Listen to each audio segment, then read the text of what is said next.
Here we are at DST's 25th Anniversary Fan Fest. Today, Marketing Supervisor Zach Oat is talking to sculptor Chris Dahlberg, the artist behind the Invincible action figure line and many of their Marvel Select figures. Take it away, Zach. Thank you, Natasha. With me today is sculptor Chris Dahlberg, the Lone Horseman, who is working currently on our Marvel Select and Invincible action figure lines. And we want to talk to him about his work at DST and also his career. Thank you for joining us, Chris. Thanks for having me. I appreciate it. So we'll start at the beginning. How did you get interested in sculpting?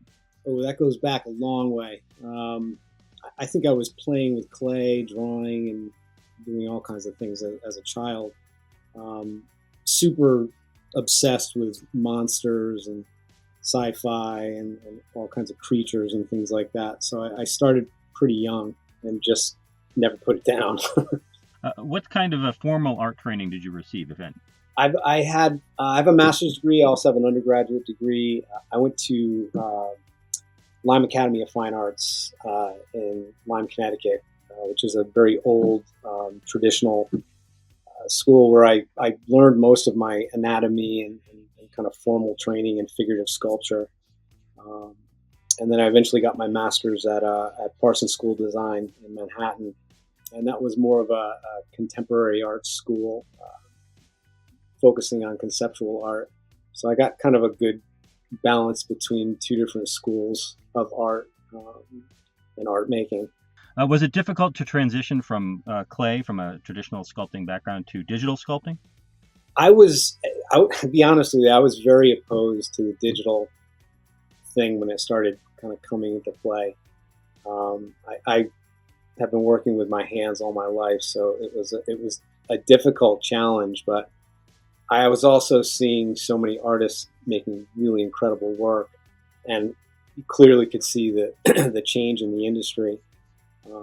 So I kind of reluctantly went into it, but as soon as I dove into it, I immediately fell in love with it. It's truly just another medium, is another tool to put in the box and kind of and learn. And I'm still learning on both ends. You're currently working on Marvel Select for us, but you grew to fame partially working on DC characters from Mattel. Did you read a lot of comic books growing up? I didn't read a lot of comic books growing up. I grew up in a pretty rural area, so I didn't really have access to a lot of comics and so forth. I would always go to the library, and like I said before, I was absolutely obsessed with monsters, creatures. I grew up with Creature Feature, Chiller, Twilight Zone, basically movie monsters. And I think my first exposure to comics was Tomb of Dracula and Werewolf by Night, which I freaked out about because again it was involved the whole monster thing. But I was kind of a late bloomer to the whole comic book scene. But again, just it was for me. It was always about monsters and creatures. Have you been watching Invincible since you're working on the toy line? There's some pretty cool monsters in that. What do you think of it? I think it's great. I love it. I'm a big fan of it. I remember when it came out. I've only gotten through the first season. I'm getting into the second season now. And yeah, I mean, being able to work on the line has just been fantastic. I was a big fan of Otley's work when the comic came out, and just loved that work.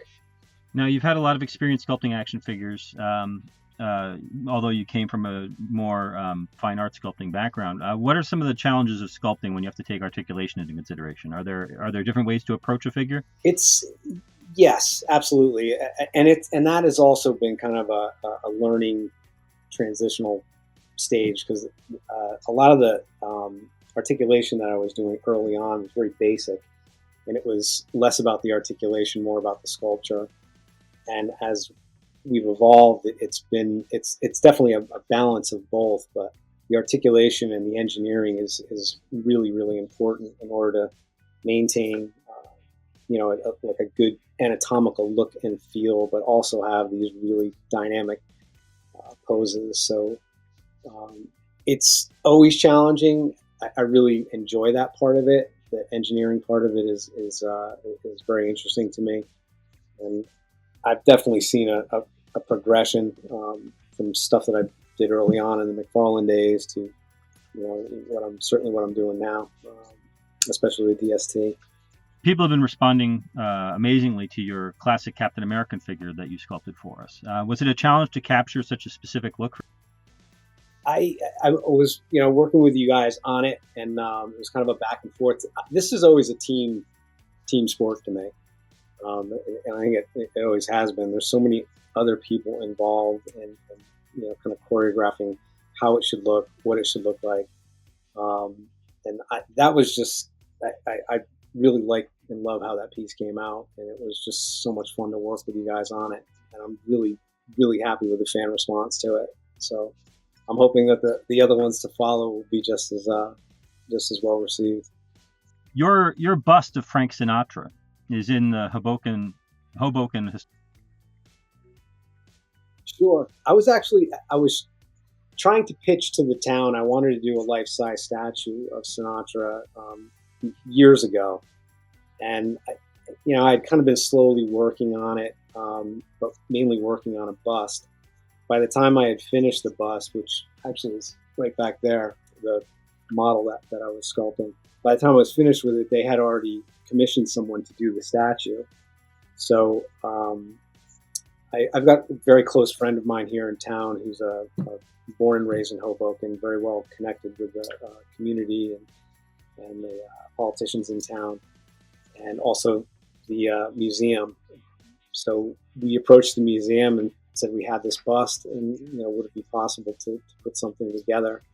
And they flipped. They were really excited about it, and the commission basically got transferred to doing a bronze bust of Sinatra, which is now on permanent display there.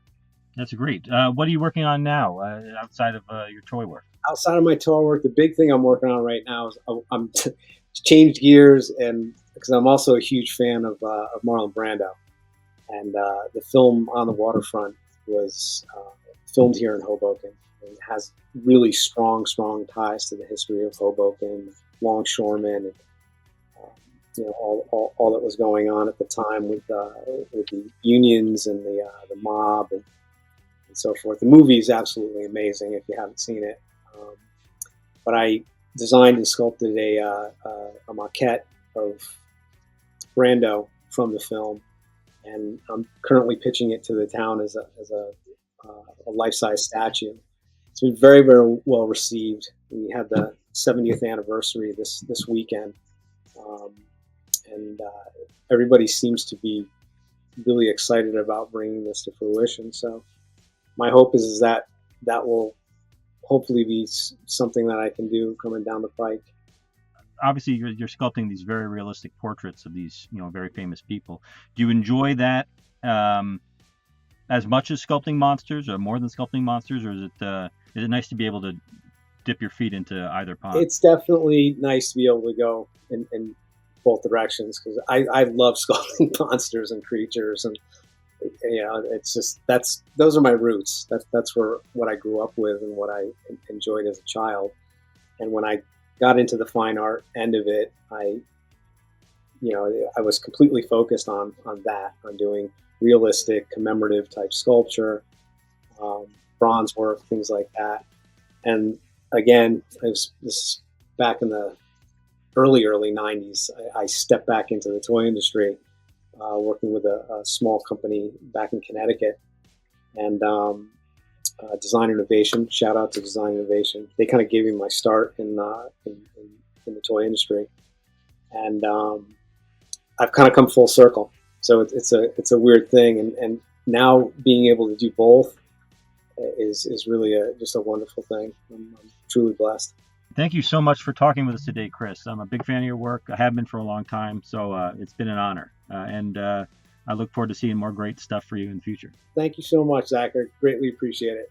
Thank you very much for tuning in, everybody. Be sure to check out our other interviews with DST team members, and check out our showcases where we're showing off items from Star Wars, Marvel, and the world of entertainment. So thank you for coming, and we'll talk to you soon.